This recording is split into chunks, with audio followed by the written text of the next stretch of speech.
Hello, everybody. Testing 1, 2. Can you hear me? Oh my God. Justo Plura, how are you? Welcome back, everyone. Man, did we have some challenges? Yes. Please let me know if you can hear me okay, if you can see everything okay. Everything's good. We're good. Everyone's happy. Check this out. Oh, there we go. Magnifico. So welcome to a new installment, hopefully. A new, how do we say this? New journey, new part of the stream.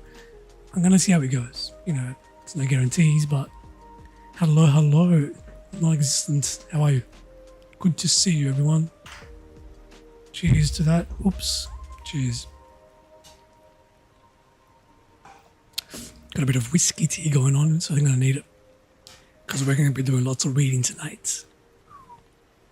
Well, the camera's back, so cheers. So the camera's back for now. Unless you haven't seen the other title. I won't be playing any games tonight. Maybe after the stream, I don't know. Offline. But the goal is, I've received quite a few messages over the, you know what, it's going to be almost a year since I've been streaming. Next month is going to be a year.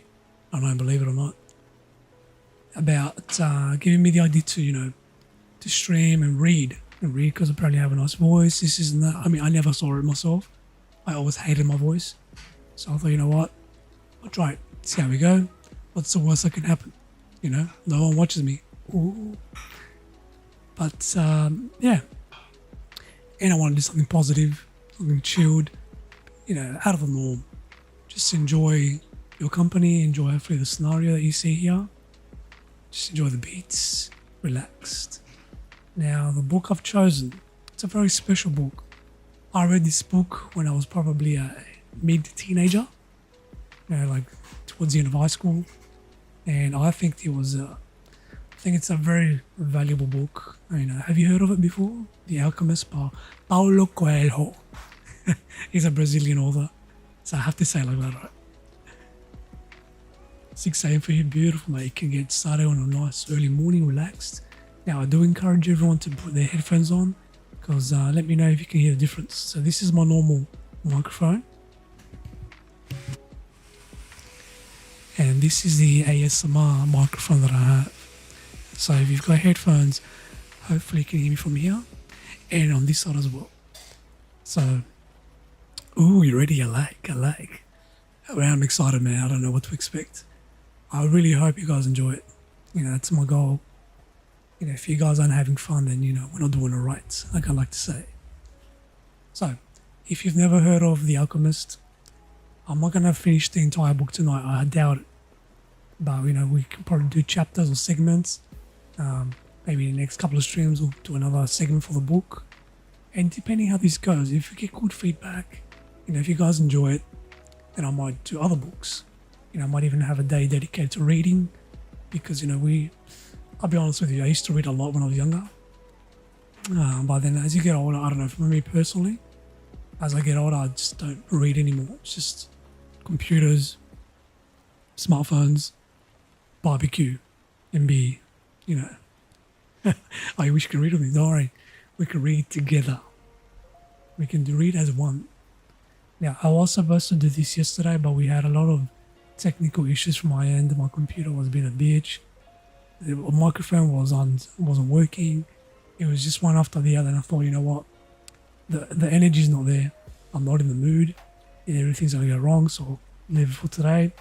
I'm in a much better mood now. Everything's gone to plan. So we got this. Okay, I'm scared. But we can do this. I need another drink. Cheers. Your girlfriend kept bothering you. That's a good thing. It's a good thing. It's all good. Yeah, she can listen on as well. It's all good. It's all good. Let me just get my Twitch thing working up here. It's not working for some reason. Oh, there you go. Challenge there, but don't worry about it. Slug it on. Let me just double check before we get started that everything's working the way it should. Because you know what? I'm a bit of a perfectionist, but I want to make sure it's done right. Okay, that's good. Now, if anyone's watching me on Facebook or YouTube, and if I don't see a message, I do apologize. There might be a bit of an issue with Streamlabs, but I'll try and get at you. Okay, here we go. I live for life because my family is still alive. But I may leave the life because my family is still alive. I don't get what that means. Hopefully it's a good thing. Oh, now welcome to my humble abode. Now, let me know if the music's too loud. Actually, I might turn the music off. Give me one sec. Can you hear the rain in the background? The soft rain. Because as you can see on the windows, it's raining. Got the water drops falling down, so...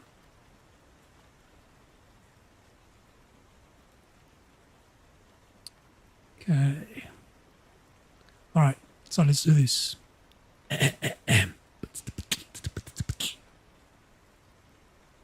won't bother you, going to be too no worries, bro. Alright, so this is the book I'm reading, by the way. I have a hard copy, so I'm allowed to read it. Okay, so part 1. So remember, this is called The Alchemist by Paulo Coelho.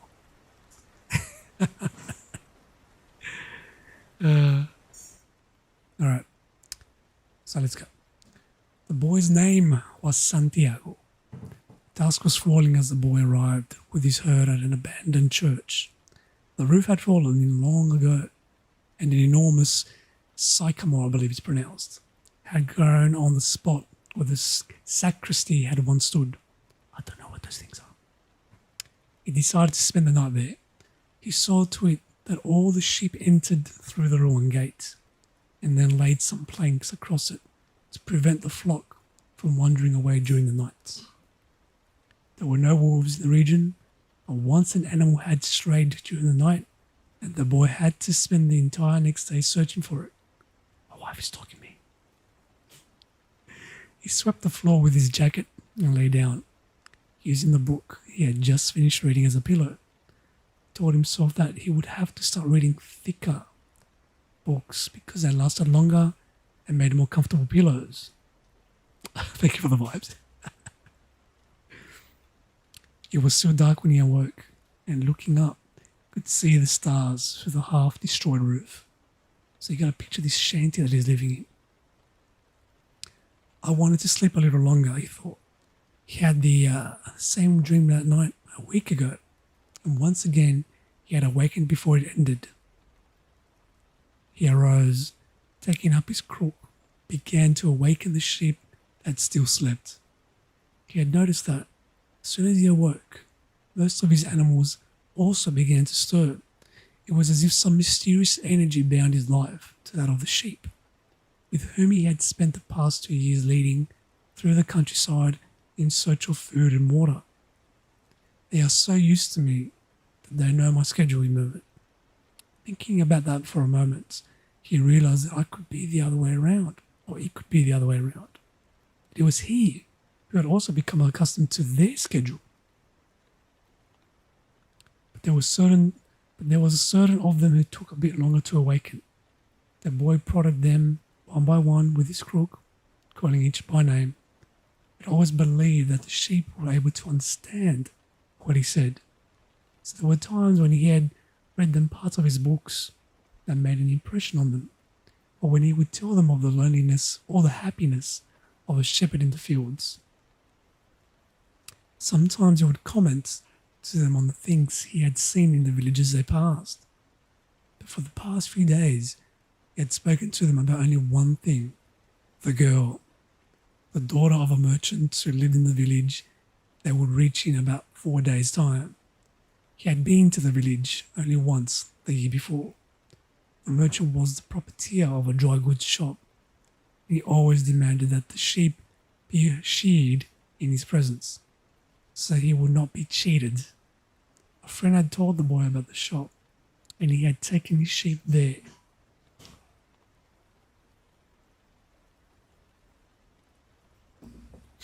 I need to sell some more, the boy told the merchants. The shop was busy, and the man asked the shepherd to wait until the afternoon. So the boy sat on the steps of the shop and took a book from his bag. I didn't know how shepherds knew how to read, said a girl's voice behind him. The girl was typical of the region in the region of Andalusia, with flowing black hair and eyes that vaguely recalled the Moorish conquerors. Well, usually I learn more from my sheep than from books, he answered. During the 2 hours they talked, she told him she was the merchant's daughter and spoke of life in the village, where each day was like all the others. The shepherd told her of the Andalusian countryside and related the news from the other towns where he had stopped. It was a pleasant change from talking to his sheep. So this guy is now chatting the girl. Badass. How did you learn to read? The girl asked at one point. Like everybody learns, he said, in school. Well, if you know how to read, why are you just a shepherd? The boy mumbled an answer that allowed him to avoid responding to her question. He was sure the girl would never understand. He went on telling stories about his travels, and her bright, Moorish eyes went wide with fear and surprise. No way, man, I'm going to lose my voice. As the time passed, the boy found himself wishing that the day would never end, and that her father would stay busy and keep him waiting for 3 days. He recognized that he was feeling something he had never experienced before, the desire to live in one place forever. With the girl with the raven hair, his days would never be the same again. Sounds like a song. But finally the merchants appeared and asked the boy to shear 4 sheep, paid for the wool, and asked the shepherd to come back the following year. And now it was only 4 days before he would be back in the same village. He was excited, so let's remember, it's been almost a year now. And at the same time uneasy, maybe the girl had already forgotten about him. Lots of shepherd passed through there, selling their wool. It doesn't matter, he said to the sheep. I know other girls in other places. But in his heart, he knew that it didn't matter. And he knew the shepherds, like seamen, as in men in the ocean, and like travelling salesmen, always found a town where there was someone who could make them forget about the joys of carefree wandering. The day was dawning, and the shepherd urged his sheep into the direction of the sun. They never have to make any decisions, he thought. Maybe that's why they always stay close to me. The only things that concerned the sheep were food and water, bare essentials.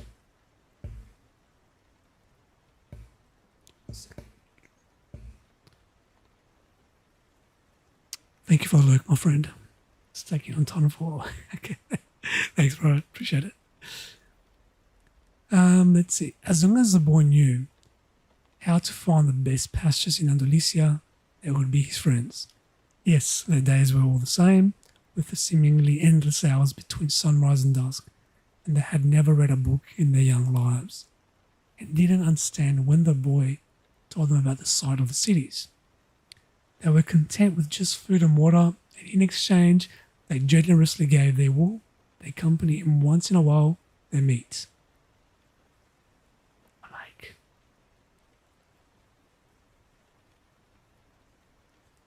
Hello, Parky. Welcome to the reading night. Enjoy your stay on my lounge. We're reading The Alchemist by Paulo Coelho. Hope you're well, buddy. This is an ASMR, so I hope you brought your headphones. Now back to the book. If I become a monster today and decide to kill them one by one, they would become aware only after most of the flock had been slaughtered, thought the boy.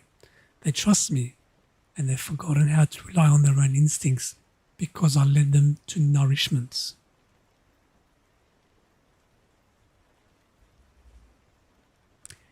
Thank you. The boy was surprised at his thoughts. Maybe the church, with the sycamore growing from within, had been haunted. He had caused him to have some sort of a dream for a second time, and it was causing him to feel anger towards the faithful companions. He drank a bit from the wine and remained a bit of the wine that remained from his dinner of the night before, and he gathered his jacket closer to his body. He knew that a few hours from now, with the sun at its zenith, the heat would be so great that he would not be able to lead his flock across the fields, and it would be only a time of day when all of Spain slept during the summer. So this is taking place in Spain, everyone, unless you haven't realised by now. The heat lasted until nightfall, and all the time he had to carry his jacket. But when he thought to complain about the burden of its weight, he remembered that, because he had the jacket, he had withstood the cold of the dawn. So we can see a bit of here. We have to prepare for change, he thought. He was grateful for the jacket's weight and warmth. The jacket had a purpose, and so did the boy. His purpose in life was to travel, and after 2 years of walking the Andalusian terrain, he knew all the cities of the region. He was planning on this visit to explain to the girl how it was that a simple shepherd knew how to read, that he had attended a seminary until he was 16. His parents had wanted him to become a priest, and thereby a source of pride for a simple family. They worked hard just to have food and water, like the sheep. He had studied Latin, Spanish, and theology. But ever since he had been a child, he wanted to know the world. It is much more important to him than knowing God and learning about man's sins. One afternoon, on a visit to his family, he had summoned up the courage to tell his father that he didn't want to become a priest, that he wanted to travel. Savage. What a savage. Damn. Santiago was a badass. People from all over the world pass through this village, son, said his father. They come in search of new things, but when they leave, they are basically the same people they were when they arrived. They climb the mountain to see the castle, and then wind up thinking that the past was better than what we have now. They have blonde hair or dark skin, but basically they're the same as the people who live right here. But I'd like to see the castles in the towns where they live, the boy explained. Those people, when they see our land, say that they would like to live here forever, his father continued. Oh, calm, yes, beautiful. By the way, I hope you have headphones on so you can hear me all over the microphone. But I'd like to see their land and see how they live, said his son. People who come here have a lot of money to spend, so they can afford to travel, his father said. Amongst us, the only ones to travel are the shepherds. Well then, I'll be a shepherd. His father said no more. The next day he gave his son a pouch that held 3 ancient Spanish gold coins. I found these one day in the fields. I wanted them to be a part of your inheritance, but use them to buy your flock. Take to the fields, and someday you'll learn that our countryside is the best and our women the most beautiful. And he gave the boy his blessing. The boy could see in his father's gaze a desire to be able himself to travel the world, a desire that was still alive, despite his father's having had to bury it over dozens of years under the burden of struggling for water to drink, food to eat, and the same place to sleep every night of his life. The horizon was tinged with red, and then suddenly the sun appeared. The boy thought back to the conversation with his father. He felt happy. He had already seen many castles and met many women, but none the equal to the one who awaited him several days hence. He owned a jacket, a book that he could trade for another, and a flock of sheep. But most important, he was able to every day live his dream. If I were to tire of the Andalusian fields, he could sell his sheep and go to the sea. By the time he had enough of the sea, he would already have known other cities, other women, and other chances to be happy. I couldn't have found God in the seminary, he thought, as he looked at the sunrise.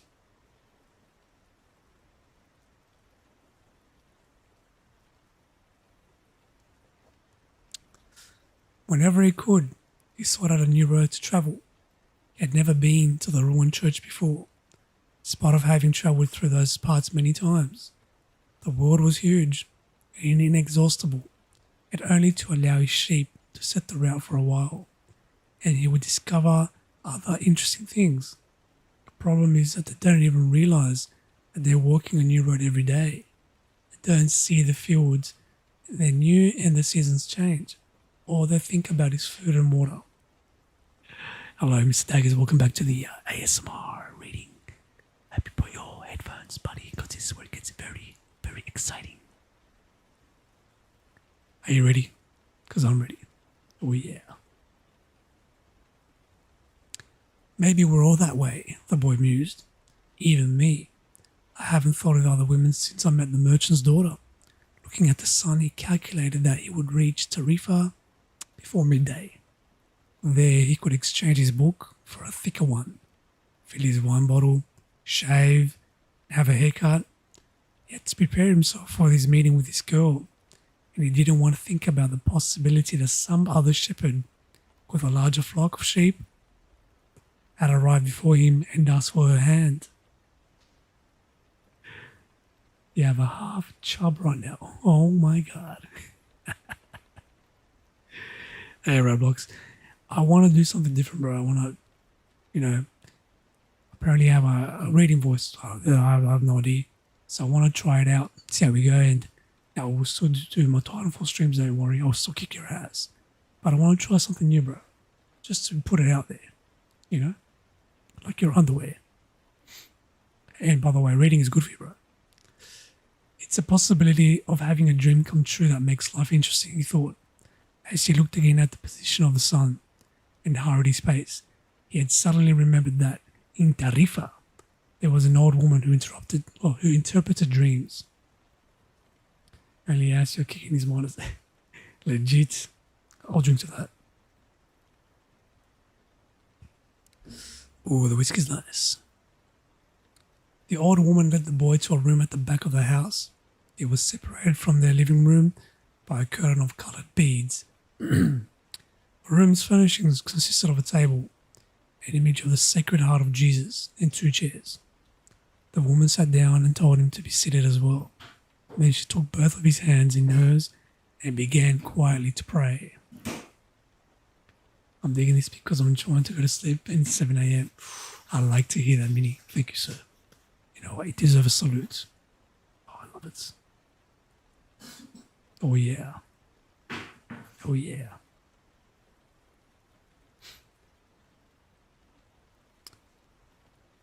It sounded like a gypsy prayer that boy had already had experienced on the road with gypsies. They also travelled, but they had no flocks of sheep. People said that gypsies spent their lives tricking others. It was also said that they had a pact with the devil and that they kidnapped children, taking them away to the mysterious camps, made them their slaves. As a child, the boy had always been frightened to death that he would be captured by gypsies, and these childhood fears returned when the old woman took his hands in hers. But she has the Sacred Heart of Jesus there, he thought, trying to reassure himself. He didn't want his hand to begin trembling, showing the old woman that he was fearful. He recited in Our Father silently. Very interesting, said the woman, never taking her eyes from the boy's hands, and then she fell silent. The boy was becoming nervous. His hands began to tremble, and the woman sensed it. He quickly put his hands away. And by the way, everyone, please let me know if the rain sounds too loud. I want to have a nice subtle rain going on. The boy was becoming nervous. His hands began to tremble and the woman sensed it. Quickly put his hands away. I didn't come here to have you read my palm, he said, already regretting having come. He thought for a moment it would be better to pay her fee and leave without learning a thing. He was giving too much importance to this recurrent dream. You came so that you could learn about your dreams, said the old woman. And the dreams are language of God. When he speaks in our language, I can interpret what he said. But if he speaks in the language of the soul, it is only you who can understand. but whichever it is, I'm going to charge you for the consultation. Another trick, the boy thought, but he decided to take a chance. A shepherd always takes his chances with wolves and with drought, and that's what makes a shepherd's life exciting. I've had the same dream twice, he said. I dreamed that I was in the field with my sheep when a child appeared and began to play with the animals. I don't like people to do that because the sheep are afraid of strangers, but children always seem to be able to play with them without frightening them. I don't know why. I don't know how animals know the age of human beings. Tell me more about your dream, said the woman. I have to get back to my cooking, and since you don't have much money, I can't give you a lot of time. The child went on playing with my sheep for quite a while, continued the boy, a bit upset.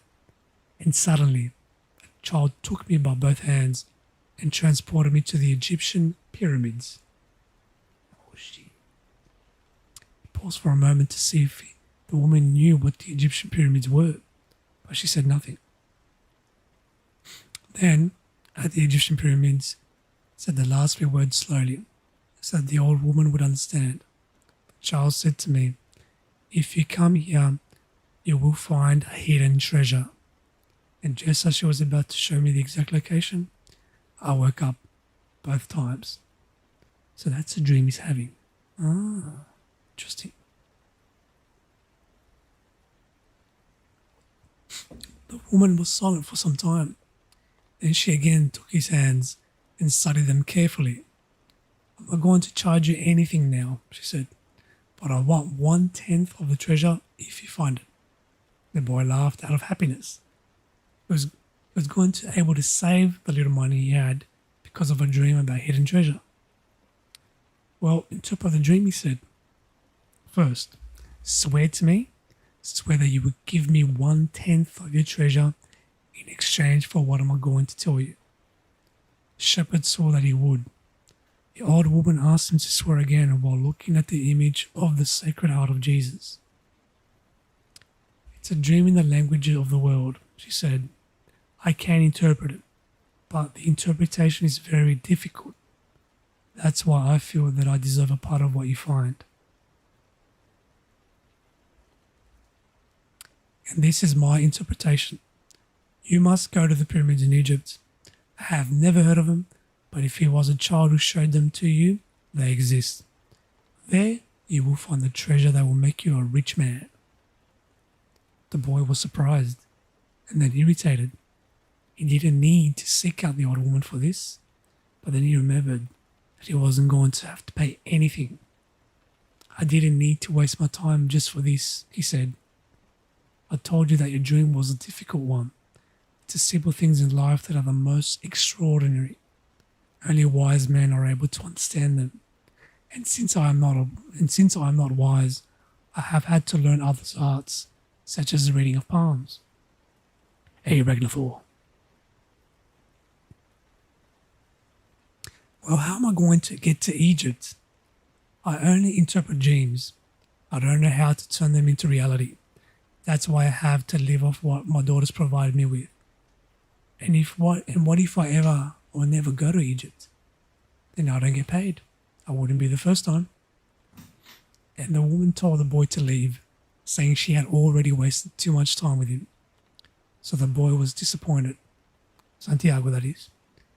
He decided that he would never again believe in dreams. He remembered that he had a number of things he had to take care of. He went to the market for something to eat, traded his book for one that was thicker, and he found a bench in the plaza where he could sample the new wine that he bought. So the day was hot, and the wine was refreshing. The sheep were at the gates of the city in a stable that belonged to a friend. The boy knew a lot of people in the city. That was what made traveling appeal to him. He always made new friends, and he didn't need to spend all of his time with them. When someone sees that person's life, they become more magnificent. And they then went to the person's change. If someone isn't what others want them to be, the others become angry. Everyone seems to have a clear idea of how other people should lead their lives, but none about his or her own. He decided to wait until the sun had sunk just a little bit lower in the sky before following the flock back to the fields. 3 days from now, he would be with the merchant's daughter. Baby. He started to read the book that he had bought. On the very first page, it described the burial ceremony, and the names of the people involved were very difficult to pronounce. If he ever read a book, he thought he would present one person at a time so that the reader would have to worry about memorizing a lot of names. Wouldn't have to worry about it. When he was finally able to concentrate on what he was reading, he liked the book better. The burial was on a snowy day, and he welcomed the feelings of being cold as he read on, an old man sat down next to him and tried to strike up a conversation. "What are they doing?" the old man asked, pointing at the people in the plaza. "Working," the boy answered dryly, making it look like as if he wanted no concentration or reading on his hand. Actually, he was thinking about shearing his sheep in front of the merchant's daughter, so that she could see that he was someone who was capable of doing difficult things. He had already imagined the scene many times. Every time the girl became fascinated when he explained that the sheep had to be sheared from back to front. He also tried to remember some good stories to relate to as he sheared the sheeps. Most of them he had read in the books, but he would tell them as if they were from his personal experience that he would never know the difference because she didn't know how to read. Oh, a trickster. Not bad.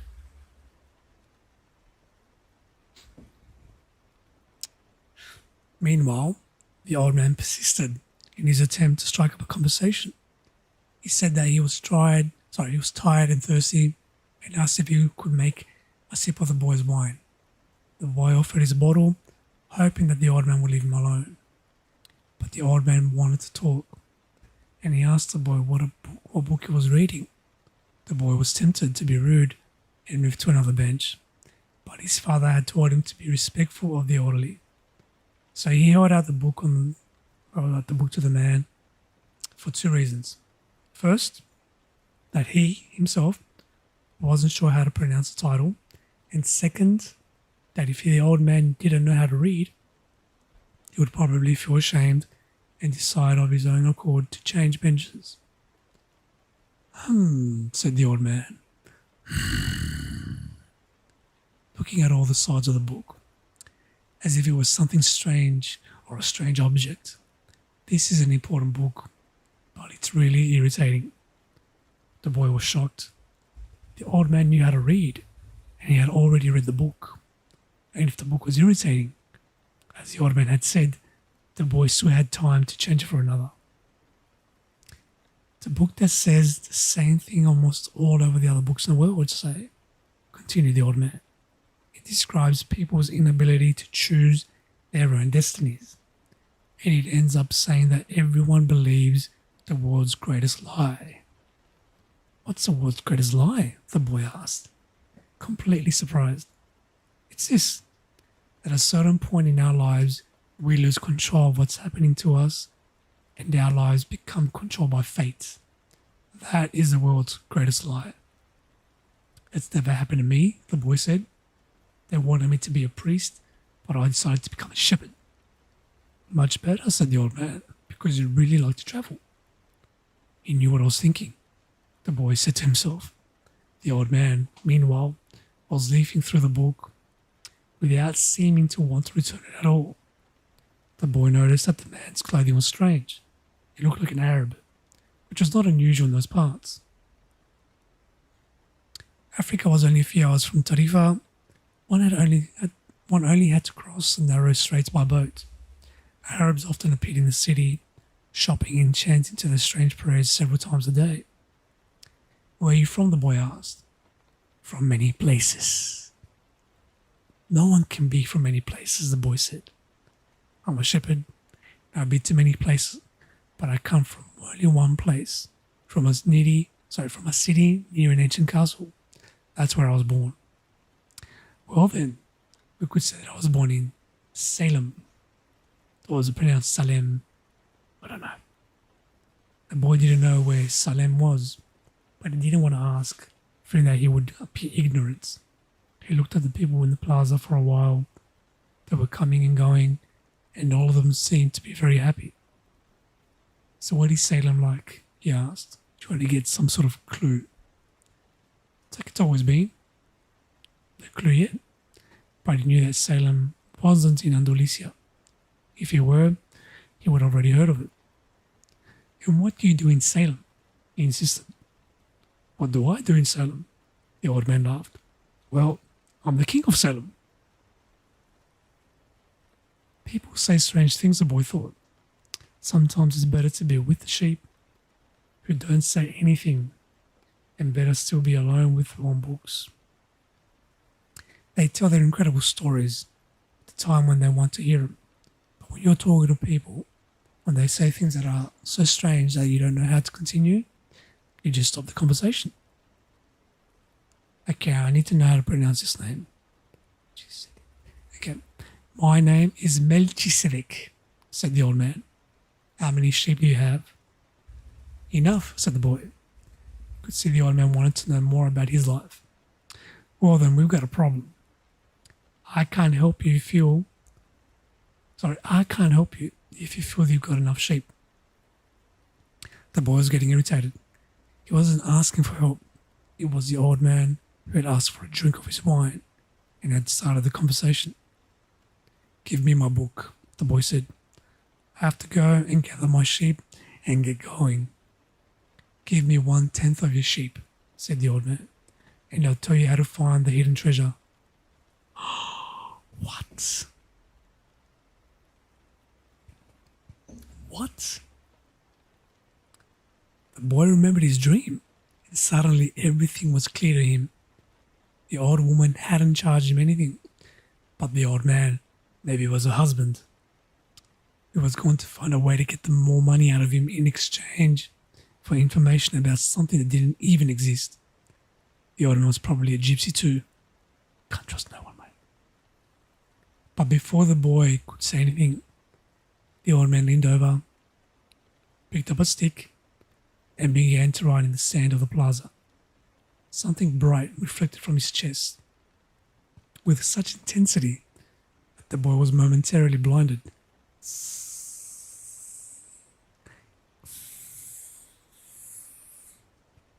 With a movement that was too quick for someone his age, the man covered whatever it was in his cape. When his vision returned to normal, the boy was able to read what the old man had written in the sand. There, in the sand of the plaza of that small city, the boy read the names of his father and his mother and the name of the seminary he had attended. He read the name of the merchant's daughter, which he hadn't even known, and he read things he had never told anyone. Bro, this all made scary. I'm the king of Salem, the old man said. Why would a king be talking with a shepherd? The boy asked. I waited embarrassed. For several reasons. But let's just say the most important is that you have succeeded in discovering your destiny. The boy didn't know what a person's destiny was. It's what you have always wanted to accomplish.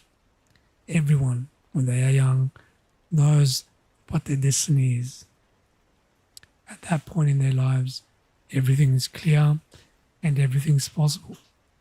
They are not afraid to dream and to yearn for everything they would like to see happen to them in their lives. But as time passes, a mysterious force begins to convince them that it will be impossible for them to realize their destiny. None of what the old man was saying made much sense to the boy, but he wanted to know what the mysterious force was. The merchant's daughter would be impressed when he told her about that. The force that appears to be negative, but actually shows you how to realize your destiny, prepares your spirit and your will, because there is one great truth on this planet.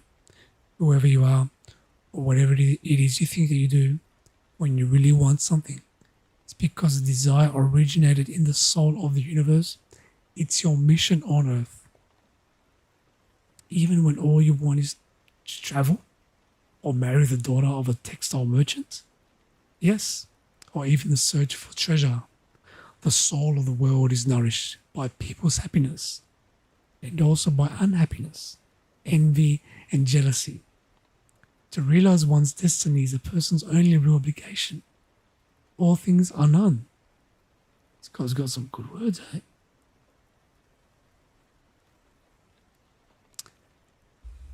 And when you want something, all the universe conspires in helping you to achieve it.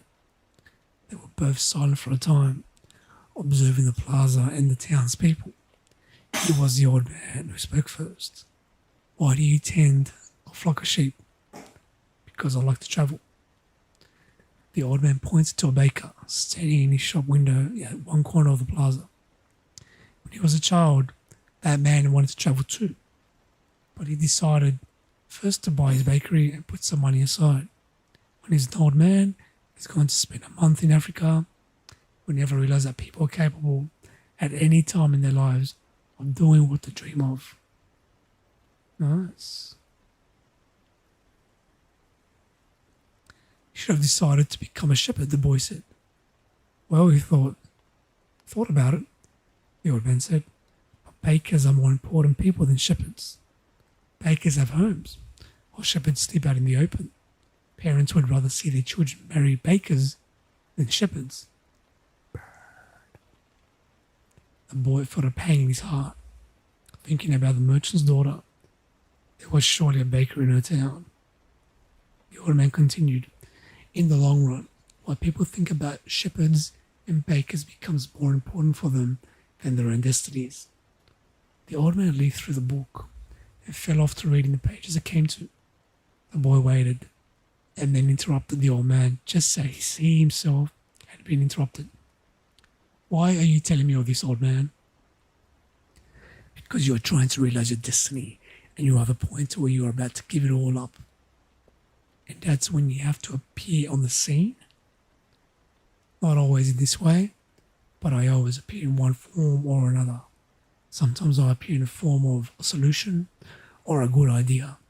At other times, at a crucial moment, I make it easier for things to happen. There are other things I do too, but most of the time people don't realize I've done them. The old man related that to the week before. He had been forced to appear before a miner's matey, and had taken the form of a stone. The miner had abandoned everything to go mining for emeralds. For 5 years, he had been working on a certain river and had examined hundreds and thousands of stones, looking for that emerald. The miner's matey was about to give it all up, right at the point when, if he were to examine just one more stone, just one, he would find his emerald.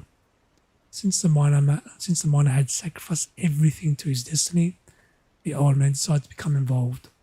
He transformed himself into a stone that rolled up to the miner's foot. The miner, with all the anger and frustration of his 5 fruitless years, picked up the stone and threw it aside.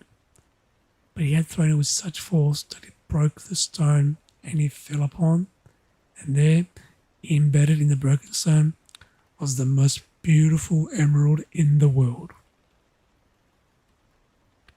People learn early in their lives what is their reason for being, said the old man, with a certain bitterness. Maybe that's why they gave up on it so early, but that's the way it is. The boy reminded the old man he had said something about hidden treasure. Treasure is uncovered by the force of flowing water. It is buried by the same currents, said the old man. If you want to learn about your treasure, you would have to give me 1/10 of your flock. What about 1/10 of my treasure? The old man looked disappointed. If you start out by promising something that you don't even have, you lose your desire to work. You lose your desire to work towards getting it. The boy told him that he had already promised to give 1/10 of his treasure to a gypsy. Gypsies are experts at getting people to do that, sighed the old man. In any case, it's good that you have learnt that everything in life has a price. This is what the warriors of the light try to teach. The old man returned the book to the boy. Tomorrow, at this same time, Bring me 1/10 of your flock, and I will tell you how to find the hidden treasure. Good afternoon. And he vanished around the corner of the plaza.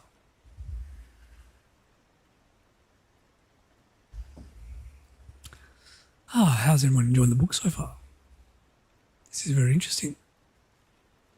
I never thought I'd really enjoy it. Hopefully it's as exciting for you as it is for me. And please give me feedback on the audio. Is everything okay? I don't want nothing too out of control. If you can hear me okay. The sound's not too loud for the rain. I appreciate the feedback. Okay, let's go. Need more water as well. The boy began again to read his book, but he was no longer able to concentrate. He was tense and upset because he knew that the old man was right.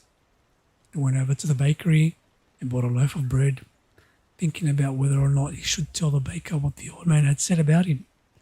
Sometimes it's better to leave things as they are, he thought to himself, and decided to say nothing. If he were to say anything, the baker would spend 3 days thinking about not giving it all up, even though he had gotten used to the way things were. The boy could certainly resist causing that kind of anxiety for the baker, so he began to wander through the city. He found himself at the gates. There was a small building there with a window at which people bought tickets to Africa, and he knew that Egypt was in Africa. It's nice. It should be a reader for the audiobook. Oh man, I get really thirsty now. A lot of reading, bro. Alright, I'm going to quickly go get some more water. Everyone, be right back. Please don't go anywhere. I shall be returned. Put some music to relax while I'm gone.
Alright, there we go. I'm back. Got my water. Bit of warm water with a bit of whiskey. Always good for the throat. Okay.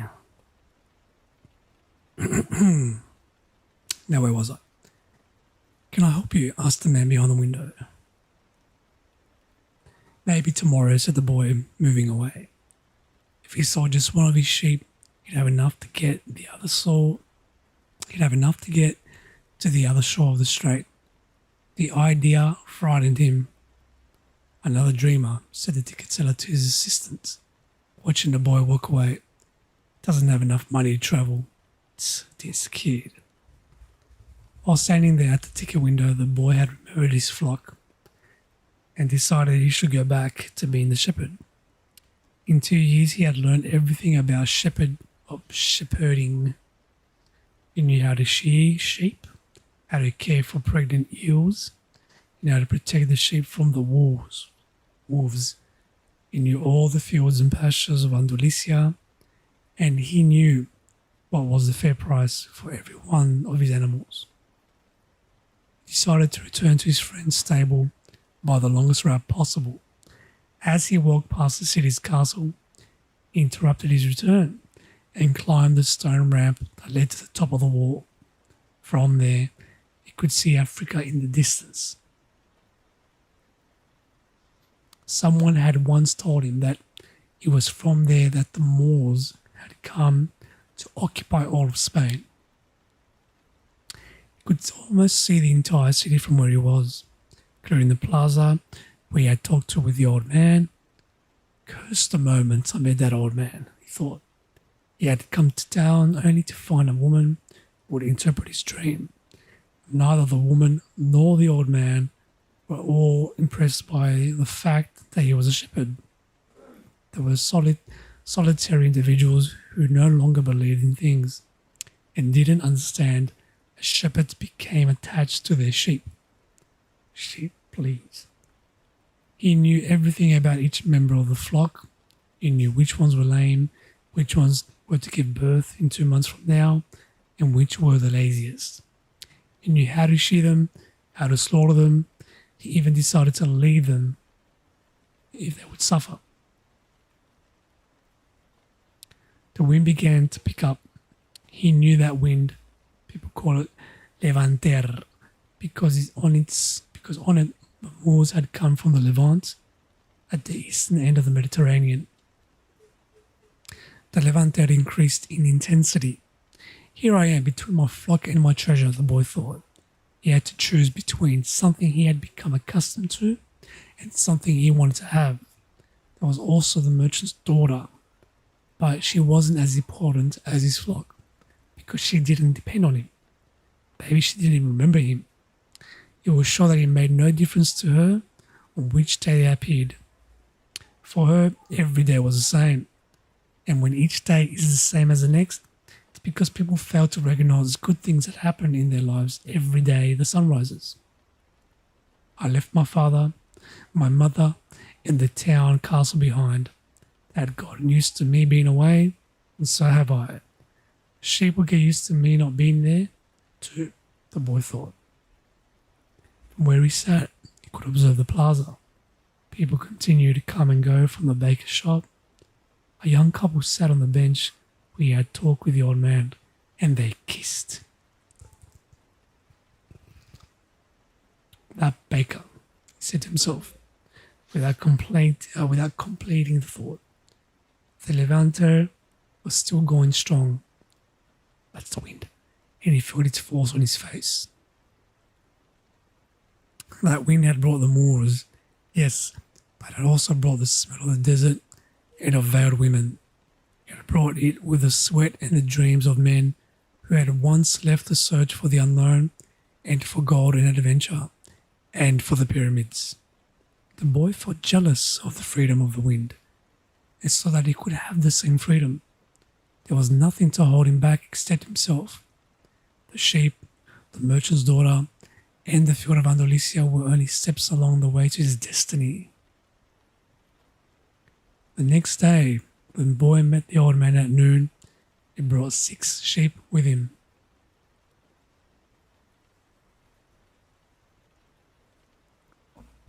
Could be. I'm surprised, the boy said. My friend bought all the other sheep immediately. He said that he had always dreamed of being a shepherd, and that it was a good omen. That's the way it always is, said the old man. It's called the principle of favorability. When you play cards the first time, you're almost sure to win. Beginner's luck. Why is that? Because there is a force that wants you to realize your destiny. It whets your appetite with a taste of success. When the old man began to inspect the sheep, he saw that one of them was lame. The boy explained that it wasn't important. Since the sheep was the most intelligent of the flock, and produced the most wool. Where is the treasure? He asked. It's in Egypt, near the pyramids. The boy was startled. The old woman had said the same thing, but she hadn't charged him anything. In order for you to find the treasure, you have to follow the omens. God has prepared a path for everyone to follow. You just have to read the omens that He left for you. Before the boy could reply, a butterfly appeared and fluttered between him and the old man. He remembered something his grandfather once told him. Butterflies were a good omen. Oh. Like crickets and like expectations, like lizards and four-leaf clovers. That's right, said the old man, able to read the boy's thoughts. Just as your grandfather taught you, these are good omens. The old man opened his cape, and the boy was struck by what he saw. The old man wore a breastplate of heavy gold, covered with precious stones.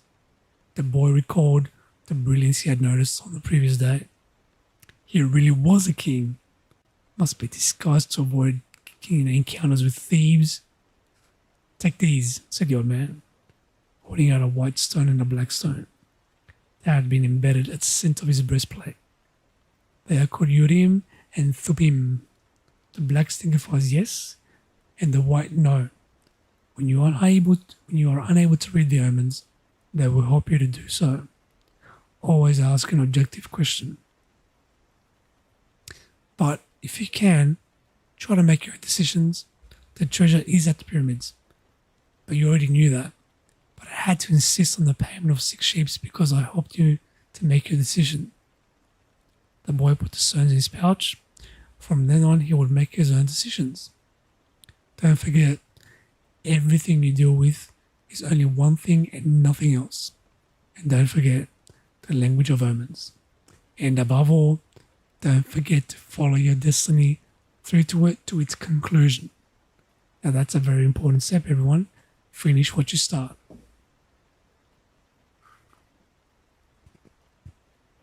So this book throws little subtle hints. I'm not sure if you're getting it, but it does throw the hints. But before I go, I want to tell you a little story. Alright? Here we go. A certain shopkeeper sent his son to learn about the secret of happiness from the wisest man in the world. The lad wandered through the desert for 40 days and finally came upon a beautiful castle high atop a mountain. It was there that the wise man lived. Rather than finding a saintly man, though, our hero, on entering the main room of the castle, saw a hive of activity. Tradesmen came and went. People were conversing in the corners. A small orchestra was playing soft music. And there was a table covered with platters of the most delicious food in the part of the world. The wise man conversed with everyone, and the boy had to wait for 2 hours before it was his turn to be given the man's attention. The wise man listened attentively to the boy's explanation of why he had come, but told him that he didn't have time to explain the secret of happiness. He suggested that the boy look around the place and return in 2 hours.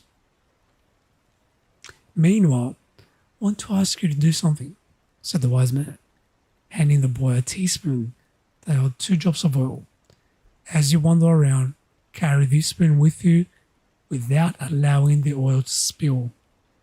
The boy began climbing and descending the many stairways of the palace, keeping his eyes fixed on the spoon. After 2 hours, he returned to the room where the wise man was. Well, asked the wise man, did you see the Persian tapestries that are hanging in my dining hall? Did you see the garden that it took to the master's gardener 10 years to create? Did you notice the beautiful parchments in my library? The boy was embarrassed and confessed that he had observed nothing. His only concern had been not to spill the oil that the wise man had entrusted him to. Then go back and observe the marvels of my world, said the wise man. You cannot trust a man if you don't know his house. Relieved, the boy picked up a spoon and returned to his exploration of the place. This time, observing all the works of art on the ceiling, on the walls. He saw the gardens, the mountains all around him, the beauty of the flowers, the taste with each and everything had been selected. Upon returning to the wise man, he related in detail everything he had seen. "But where are the drops of oil entrusted you?" asked the wise man. Looking down the spoon he held, the boy saw that the oil was gone. "Well, there is only one piece of advice I can give you," said the wisest of the wise men. "The secret of happiness is to see all the marvels of the world and never to forget the drops of oil on the spoon." Damn, right in the feels. Damn. Let me repeat that again. The secret of happiness is to see all the marvels of the world and to never forget the drops of oil on the spoon. Shepherd said nothing. He had understood the story the old king had told him. A shepherd may like to travel, but he should never forget about his sheep. The old man looked at the boy and with his hands held together, made several strange gestures over the boy's head. Then, taking his sheep, he walked away. At the highest point in Tarifa, there was an old fort built by the Moors. From atop its walls, one can catch a glimpse of Africa. Melchizedek, king of Salem, sat on the wall at the fort of the afternoon and felt the lavender blowing on his face. The sheep fidgeted nearby, uneasy with the new owner and excited by so much change. All they wanted was food and water, the basics. Melchizedek watched a small ship that was ploughing its way out of the port. He would never again see the boy, just as he has never seen Abraham again. After having him charge in 1/10 of his feet, that was his work. The gods should not have desires, because they don't have destinies. But the king of Salem hoped desperately that the boy would be successful. It's too bad that he's quickly gone to forget my name, he thought. I should have repeated it for him. Then when we spoke about me, he would say that I am Melchizedek, the king of Salem. He looked to the skies, feeling a bit abashed, and said, I know it's a vanity of vanities, as you said, my lord, but an old king sometimes has to take some pride in himself. How strange Africa is, thought the boy. He was sitting in the bar very much like the other bars he had seen along the narrow streets of Tangier. Some men were smoking from a gigantic pipe that they passed from one to another. In just a few hours, he had seen men walking hand in hand, women with their faces covered, and priests, they climbed to the tops of towers and chanted, as everyone about him went to their knees and placed their foreheads on the ground. A practice of infidels, he said to himself. As a child in church, he had always looked at the image of Saint Santiago Matamoros on his white horse, his sword unsheathed, and figured, such as these kneeling at his feet, the boy felt ill and terribly alone. The infidels had an evil look about them, so he doesn't like the Africans. Besides this, in the rush of his travels, he had forgotten a detail, just one detail, which could keep him from his treasures for a long time. Only Arabic was spoken in his country. The owner of the bar approached him, and the boy pointed to a drink that had been served at the next table. It turned out to be a bitter tea. The boy preferred wine, but he didn't need to worry about that right now. What he had to be concerned about was his treasure and how he was going to go about getting it. The sale of his sheep had left him with enough money in his pouch. The boy knew that in the money there was magic. Whoever has money is never really alone. Before long, maybe in just a few days, it would be at the pyramids. An old man with a breastplate of gold wouldn't have lied just to acquire 6 sheep. The old man has spoken about signs and omens, and, as the boy was crossing the strait, had thought about omens. Yes, the old man had known about what he was talking about. During the time the boy had spent in the fields of Andalusia, he had become used to learning which path he should take by observing the ground and the sky. He had discovered that the presence of a certain bird meant that a snake was nearby, and that a certain shrub was a sign that there was water in the area. The sheep had taught him that.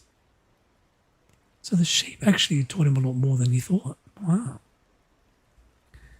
If God leads to the sheep so well, but he may also lead a man, he thought. And that made him feel better. The tea seemed less bitter. Who are you? He heard a voice ask him in Spanish. The boy was relieved. He was thinking about omens and someone appeared. How come you speak Spanish? He asked.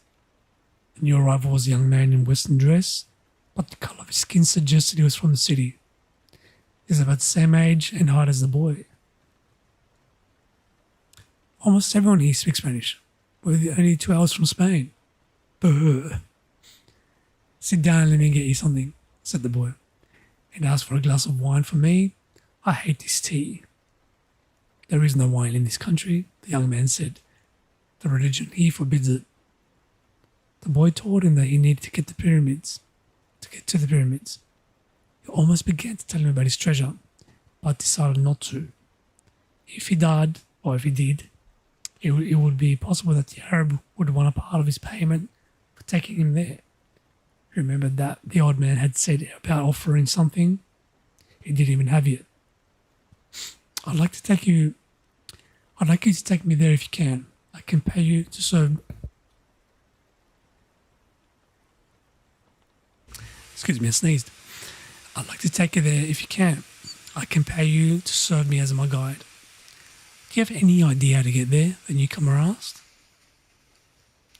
The boy noticed that the owner of the bar stood nearby, listening attentively to their conversation. He felt uneasy at the man's presence, but he had found a guide and didn't want to miss out on the opportunity. You have to cross the entire Sahara Desert, said the young man. And to do that, you need money. I need to know whether you have enough. The boy thought it's a strange question, but he trusted in the old man, who had said that when you really want something, the universe always conspires in your favour. He took his money from his pouch and showed it to the young man. The owner of the bar came over and looked as well. Two men exchanged some words in Arabic, and the bar owner seemed irritated. Let's get out of here, said the new arrival. He wants us to leave. The boy was relieved. He got up to pay the bill, but the owner grabbed him and began to speak to him in an angry stream of words. The boy was strong and wanted to retaliate, but it was in a foreign country. His new friend pushed the owner aside and pulled the boy outside with him. He wanted your money, he said. Tangier is not like the rest of Africa. This is a port, and every port has its thieves. The boy trusted his new friend. He had helped him out in a dangerous situation. To get his money, he counted it. We could get to the pyramids by tomorrow, said the other, taking the money. But I have to buy 2 camels. They walked together through the narrow streets of Tangier. Everywhere there were stores with items for sale. They reached the centre of a large plaza where the market was held. There were thousands of people there, arguing, selling and buying. Vegetables for sale amongst daggers, carpets displayed alongside tobacco, but the boy never took his eye off his new friend. After all, he had all his money. Wait, so this guy gave him all his money? Wow. Okay.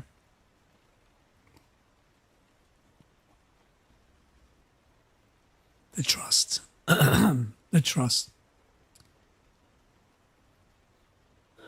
He thought about asking him to give it back, but decided that he would be unfriendly. He knew nothing about the customs of the strange land he was in. I'll just watch him, he said to himself. He knew he was stronger than his friend. Suddenly, there in the midst of all the confusion, he saw the most beautiful sword he had ever seen. The scabbard was embossed in silver, and it was black and encrusted with precious stones. The boy promised himself that when he returned from Egypt, he would buy that sword. Ask the owner of that sword how much the sword costs, he said to his friend. Then he realized that he had been distracted for a few moments looking at the sword. His heart squeezed as if his chest had suddenly compressed it. He was afraid to look around because he knew what he would find. He continued to look at the beautiful sword for a bit longer until he summoned the courage to turn around. All around him was the market, people coming and going, shouting and buying, and the aroma of strange foods, but nowhere could he find his new companion. Damn, boy. The boy wanted to believe that his friend had simply become separated by accident. He decided to stay right there and await his return. As he waited, priest climbed at the top of a nearby tower and began his chant. Everyone in the market fell to their knees, touched their foreheads to the ground, and took up the chant. Then, like a colony of worker ants, they dismantled their stalls and left. Damn, bro. That's harsh. That's harsh. He lost everything. He's gone. The sun began its departure as well. The boy watched it through its trajectory for some time, till it was hidden behind the white houses surrounding the plaza. He recalled that when the sun had risen that morning, he was on another continent, still a shepherd with his 60 sheep, and looking forward to meeting with the girl. That morning he had known everything that was going to happen to him as he walked through the familiar fields. But now, as the sun began to set, he was in a different country, a stranger in a strange land, where he couldn't even speak the language. He was no longer a shepherd. He had nothing, not even the money to return to start everything over.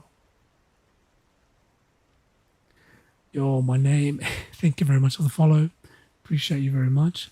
Hopefully you're enjoying the book. It's a very fun book.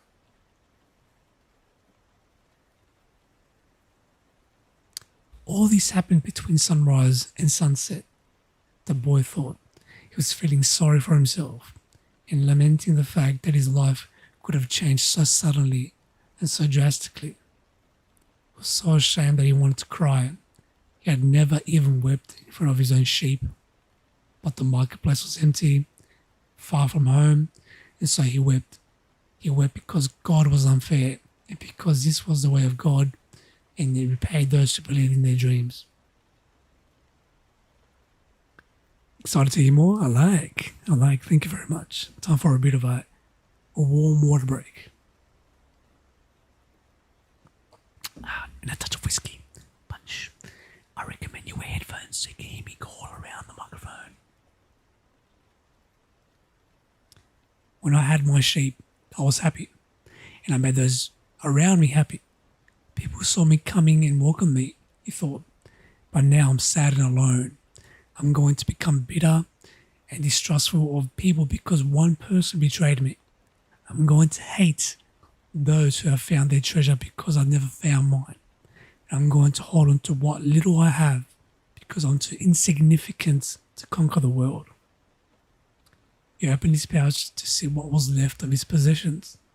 Maybe there was a bit of, left of the sandwich he had eaten on the sheep, but all he found was the heavy book, his jacket, and the 2 stones the old man had given him.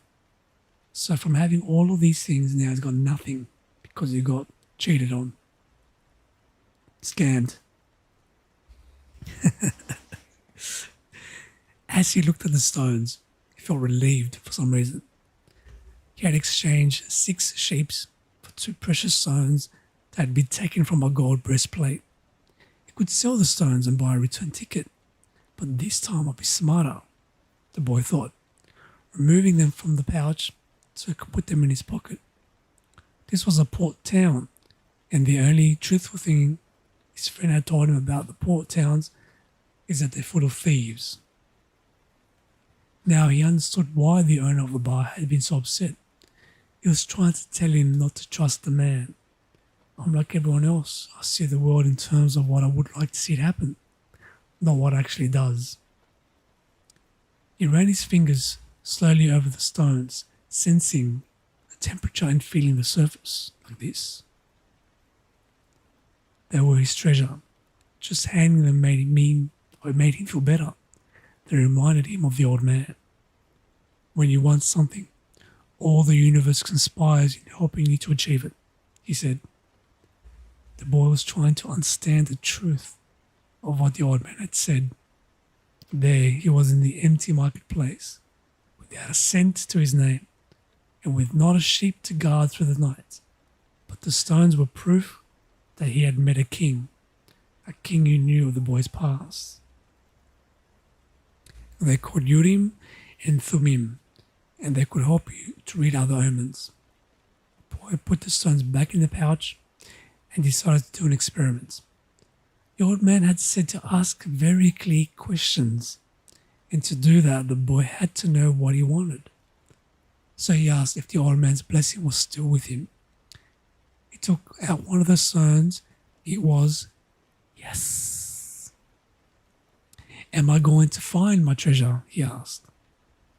He stuck his hand into the pouch, felt around for one of the stones, and he did so. Both of them pushed through a hole in the pouch and fell to the ground. The boy hadn't even noticed that there was a hole in his pouch. He knelt down to find Urim and Thummim, put them back in the pouch. But as he saw them lying on the ground, another phrase came to mind. Learn to recognize omens and follow them, the old king had said. An omen. The boy smiled to himself, picked up the two stones, put them back in his pouch. He didn't consider mending the hole. Fuck the hole. The stones could fall through them any time, if they wanted to. He had learned that there were certain things one shouldn't ask about, so as not to flee from one's own destiny. I promised I would make my own decisions, he said to himself. But the stones had told him that the old man was still with him, and that made him feel more confident. He looked around at the empty plaza, feeling again, desperate and lonely. But this wasn't a strange place.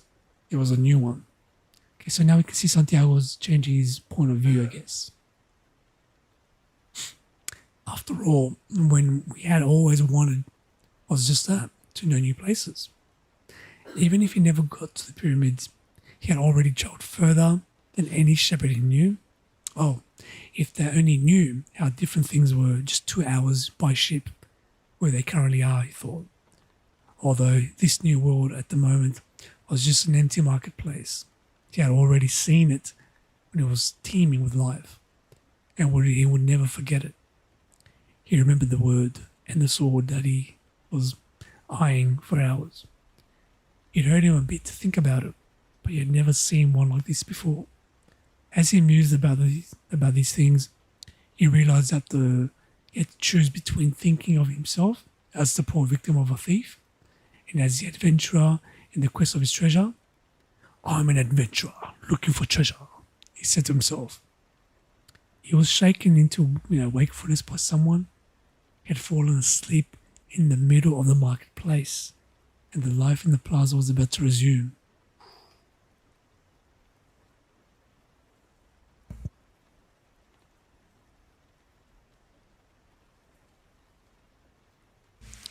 Looking around, he saw his sheep and then realized that he was in a new world. But instead of being saddened, he was happy. He no longer had to seek out for food and water for the sheep. He could go into search for his treasure instead. He had not a cent in his pocket, but he had faith. He had decided the night before that he would be more an adventurer than the ones he had admired in his books. So now he had the opportunity to be more adventurous without the sheep. He walked slowly through the market. The merchants were assembling their stores, and the boy helped Candy Seller to do this. Candy Seller had a smile on his face. He was happy and aware of the life about him and ready to begin the day's work. His smile reminded him of the boy.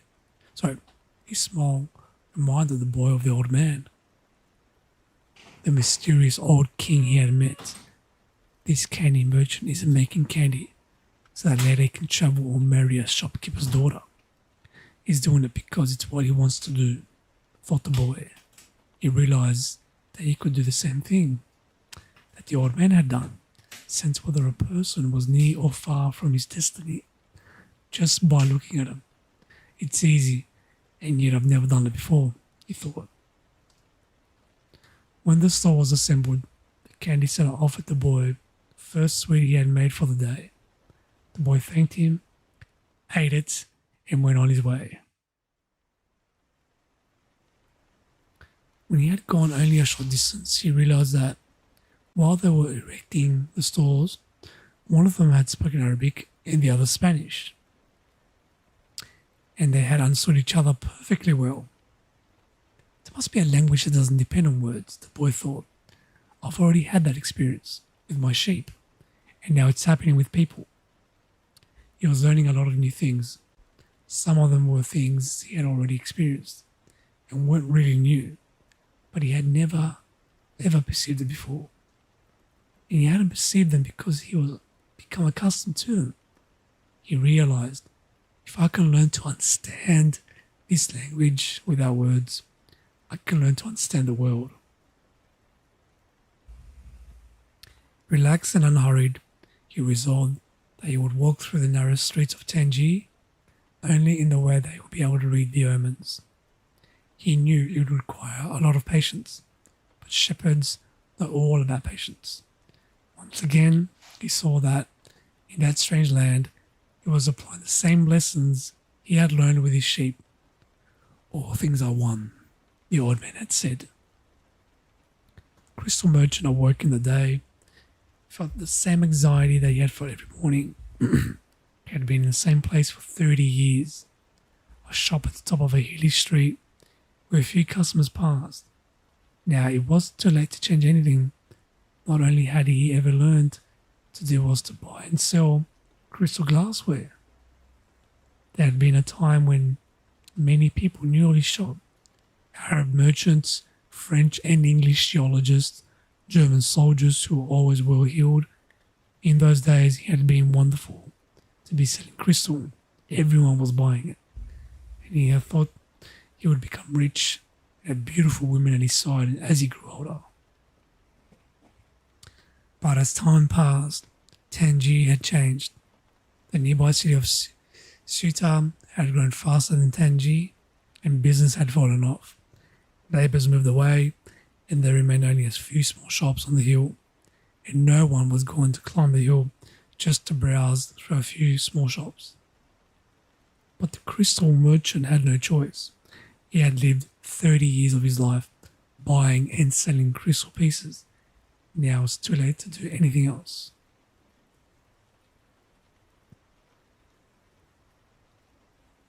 Give me one sec.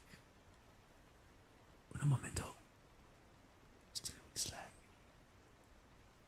Oh, by the way, my name is Bob. Thank you for the facial hair appreciation and for the positive vibes. I just saw that now.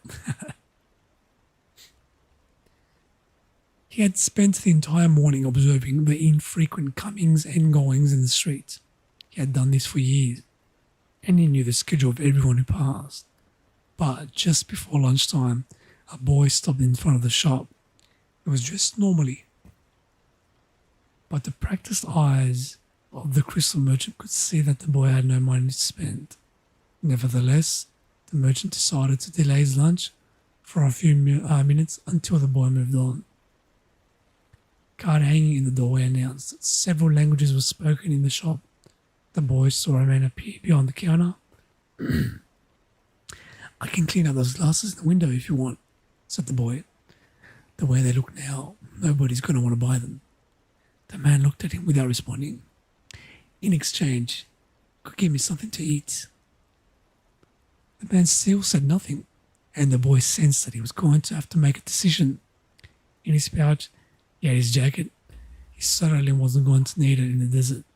Taking the jacket out, he began to clean the glasses. In half an hour, he had cleaned all the glasses in the window.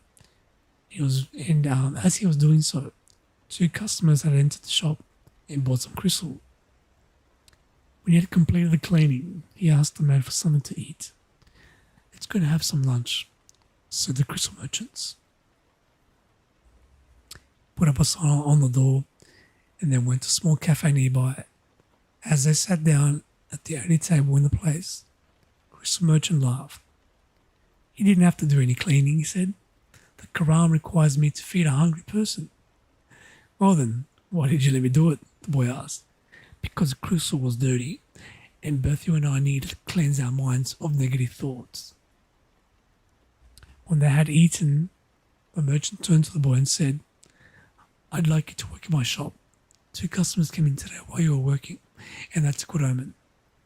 People talk a lot about omens, thought the boy shepherd, but they really don't know what they're saying.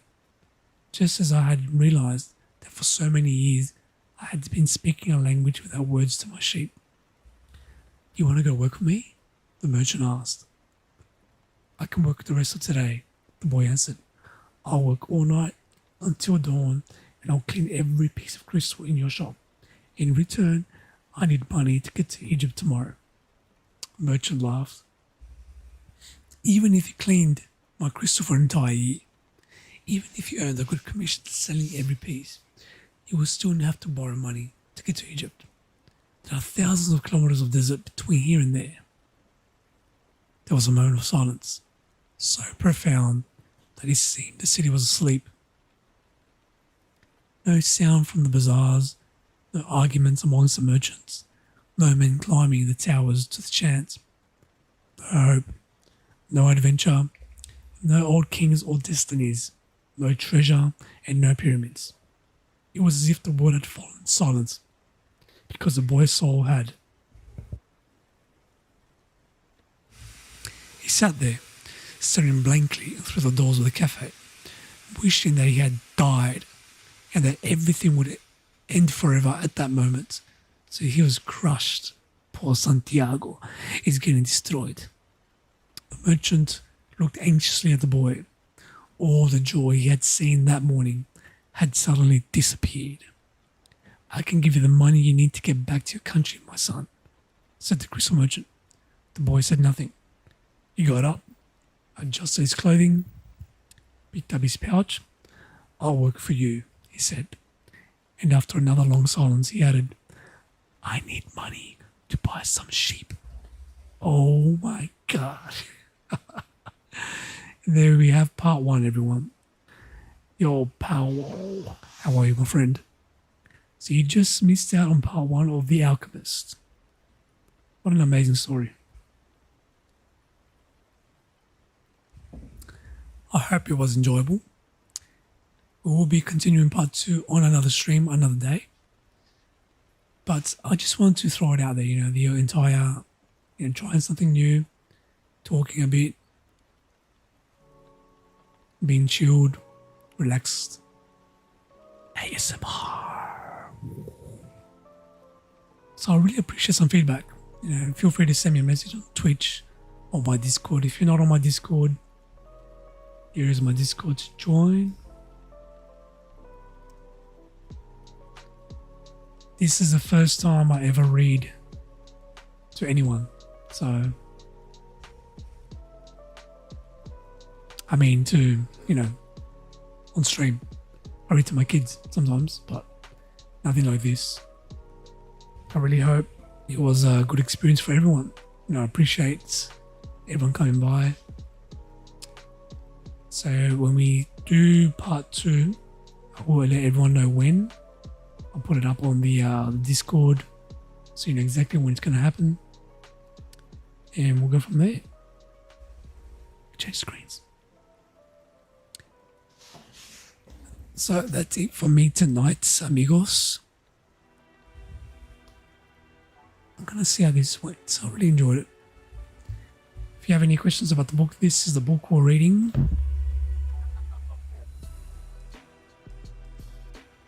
The Alchemist by Paulo Coelho. Que say Brazilian author. Brazilian author.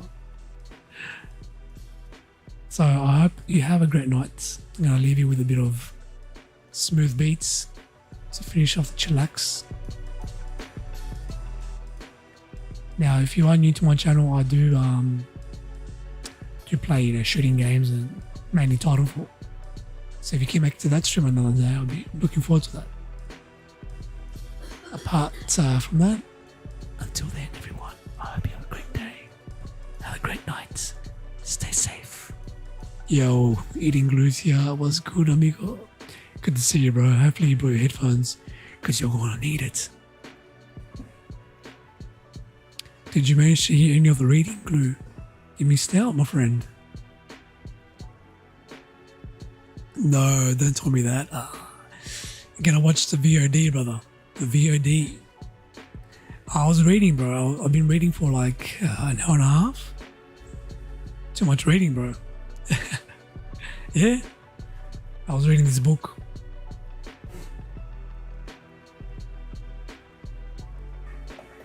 So today I wanted to do something a bit different. Do a bit of a reading stream so everyone can relax. As you can see, I got the whole atmosphere there in my background. Got the chill lo-fi music, the chilled environment. Oh, thank you. I've disabled the sounds for today because of the chilled vibes, brother. The chilled vibes. Cozy, who's Cozy? I don't even know who that is. Hold on. Hold up.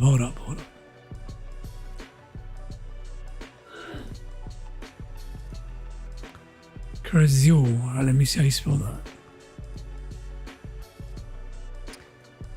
The internet's so slow though. Come on Twitch. I believe in you.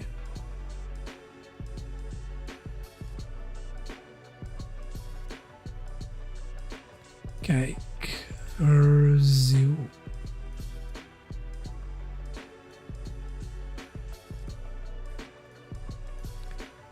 Is that the Apex player?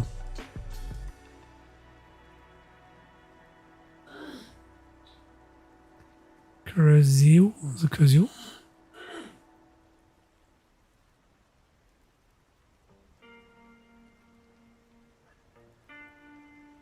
Or is it Cozy? Two eyes.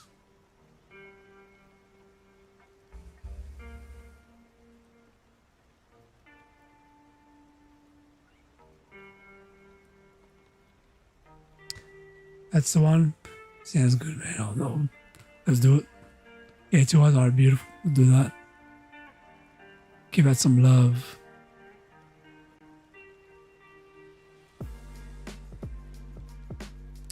Alright, everyone. I hope you enjoyed the nights. I really hope I was able to give you a bit of a relaxing vibe.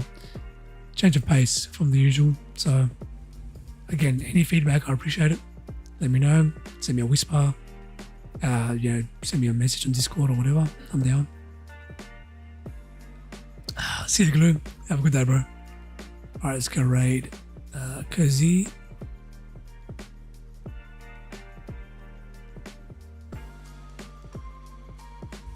And I hope everyone has a great night, morning and day. I'll see if I can gift you the points back. Alright, that's what we can do, bro.